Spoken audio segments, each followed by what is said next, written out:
اللهم إني أسألك لكل مؤمن هداية. اللهم إني أسألك لكل مؤمن هداية، وإن كانوا قد اهتدوا فزدهم هدى وآتهم تقواهم.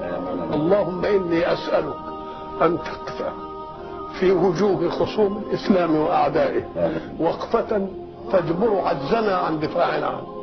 اللهم إني أسألك أن تؤدبهم بحق قولك، وإن للذين ظلموا عذابا دون ذلك.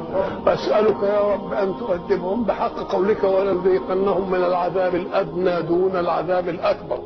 اللهم إني أسألك أن تجعل قوة دولتنا في رد هذه الموجات الملحدة التي تريد أن تكتسح منا حياة الأمن وحياة السلام. والله هو المرجو في كل شيء. على الله فليتوكل المتوكلون.